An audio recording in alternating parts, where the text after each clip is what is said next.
Ah là là là là là là.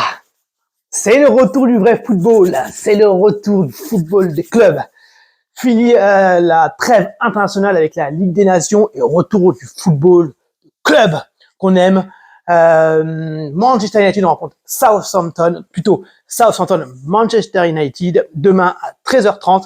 D'ailleurs, sur les 4 journées, ça fait la 3e fois que Manchester fait l'entrée de scène. Je sais pas ce que pensent les organisateurs de la première ligue, mais sur la télé, etc., miser sur Manchester en entrée de scène, c'est pas fou. Mais c'est à Paris, c'est un choix. Donc, retour du football de club qu'on aime, qu'on adore. Southampton, Manchester United, demain à 13h30. Donc, Pep Guardiola, avant la trêve internationale, avait dit le vrai championnat commence après la trêve internationale. Bon, Manchester City peuvent dire ça, c'est sûr. Eux ont gagné 3 matchs d'affilée, tranquille. Tu dis ça, on s'en fout. Nous, c'est vraiment le cas. Une victoire et 2 défaites. On a donné contre Liverpool assez navrante. Là, on rencontre Southampton, qui est un promu, qui a perdu ses 3 premiers matchs et qui a perdu ses 3 premiers matchs, dont un à domicile contre Nottingham Forest. Ils ont perdu contre Brentford à l'extérieur et contre Newcastle à 10. Donc, franchement, là, Manchester United, on est gros favori. On va pas se cacher derrière je ne sais quoi. On est un gros club. Même si on a 2 défaites, on doit rouler sur Southampton. En vrai, peu importe comment on gagne, on doit gagner. Et on s'attend à une performance rassurante de Manchester United pour pouvoir en fait enchaîner.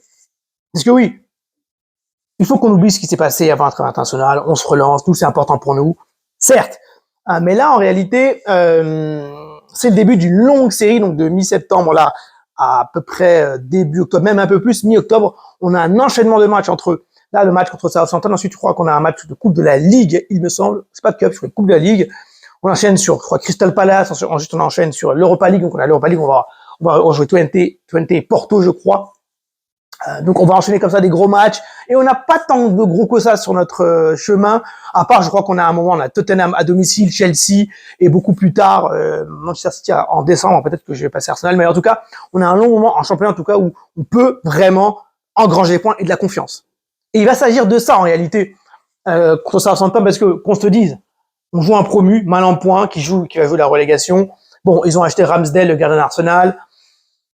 On va pas se mentir, on est favori et on doit gagner pour se rassurer et pour lancer donc cette dynamique positive de points et se rassurer psychologiquement, parce qu'on en a vraiment besoin. Ten Hag pourra aussi répéter, c'est-à-dire répéter les tactiques, répéter les mêmes joueurs sur le terrain et donc consolider un groupe, consolider une équipe, consolider une vision.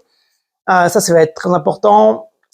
Et aussi des joueurs qui doivent prendre confiance, marquer des buts, faire des actes décisifs. Ces matchs-là, ils servent à ça. Des matchs contre Southampton, même si on est à l'extérieur, on se doit de faire pas une grosse performance forcément, mais on se doit de gagner. En réalité, tout autre résultat, sauf la victoire, mettrait Ten Hag en difficulté et l'équipe en difficulté. Même un match nul nous mettrait en difficulté, et qui plus est, une défaite. D'ailleurs, il faut, même si, moi je pense vraiment qu'on sera mûr à peu près en tout cas on sera le vrai niveau de Manchester United à peu près en novembre. Le hic, c'est que si on n'arrive pas à engranger les points d'ici là, ou novembre décembre, on va perdre beaucoup de terrain sur les gros clubs, et en première ligue ça va très vite. On voit là Manchester City, Liverpool, Arsenal, entre autres, Mendy qui est lance infernal, et on a déjà rencontré Liverpool, on s'est fait taper. Donc là, il faut absolument qu'on enchaîne et qu'on engrange de la confiance et des points.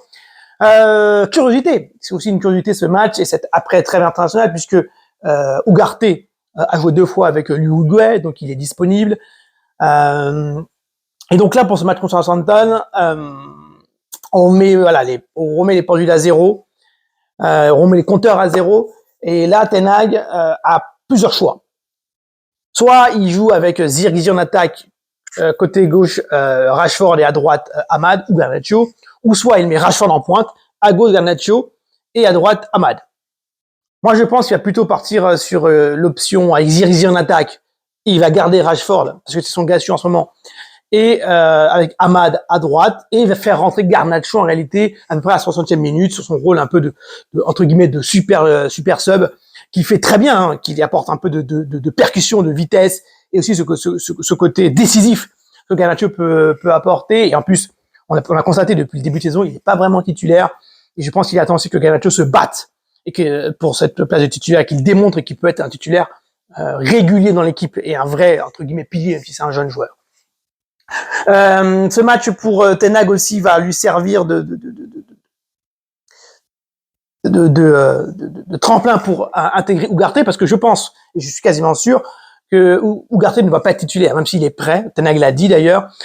Casemiro jouera, et d'ailleurs, c'est très bien qu'il fasse ça, sinon il lui couperait l'abs sous le pied, il lui couperait la chic à notre ami Casemiro. Et je pense que c'est important de mettre Casemiro dans les bonnes conditions, de le refaire confiance. C'était un bon joueur, hein, de le refaire confiance, et intégrer Ugarte petit à petit.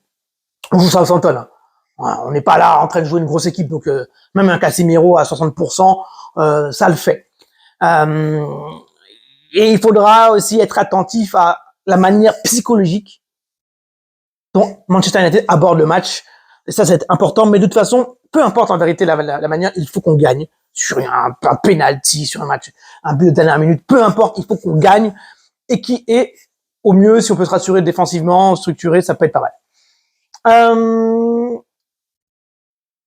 Gagner, c'est important. Enchaîner. Il faut que Erik Ten Hag gagne en confiance ici, en sûreté sur son poste, parce que s'il perd ou le match est nul, ça va le mettre en difficulté, ça met tout le club en difficulté. Donc, sur ce match, on a besoin vraiment d'un Zirkzee, ça y est, il est dans l'équipe, il est intégré, on y va. Rashford, on le retrouve un peu hypercutino, de toute façon, Marcus, tu dégages. Ahmad, j'ai encore commencé à Ahmad, il a montré des bribes de choses intéressantes, il a marqué un but, des bons dribbles, un bon contrôle de balle, c'est quelqu'un qui peut garder le ballon, et c'est important chez nous, parce qu'il y a très peu de joueurs qui peuvent garder le ballon. Donc Ahmad, s'il te plaît, montre que tu es capable de rester à United, sinon tu vas être comme tous nos jeunes. L'année prochaine, tu vas sauter. Peut-être une bonne entrée d'Anthony à un moment donné aussi, ça peut lui donner de la confiance.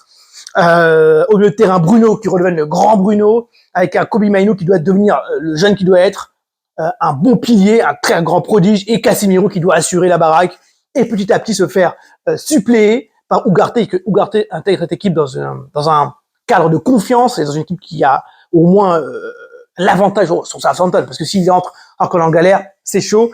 Et une défense qui se rassure et qui soit capable de bien gérer les choses, avec, je pense, Mezraoui à droite, à gauche Dalot, en attendant le retour potentiel, on va dire, éventuel, je sais même pas d'ailleurs, parce que bon, Malacia et Lucho, où sont-ils?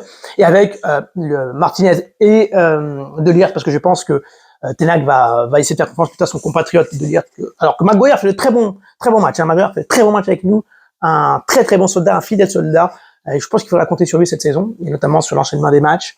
Et Onana a besoin aussi de bonnes performances qui nous rassurent, parce qu'il a fait de très bons matchs, hein, et là, ces derniers temps, il n'a pas fait d'erreur. Et c'est aussi une espèce c'est l'équipe. Il faut qu'on retrouve un Onana plus sûr et avec des arrêts décisifs. Donc voilà. Il faut on sente une équipe, il faut qu'il y ait cette victoire importante, qu'on perde pas de terrain, il faut qu'on recommence à faire peur et qu'on enchaîne notamment pour aller qu'on gagne des matchs et pour qu'on recommence à faire peur et qu'on sente qu'on peut faire peur aux équipes. Et qu'on reste aussi dans le bon train. Voilà ce que j'avais à dire sur ce match contre Southampton. Il faut qu'on gagne, peu importe la manière. Southampton, c'est un promu. Voilà. On va pas se raconter d'histoire, on doit les taper, et ensuite enchaîner.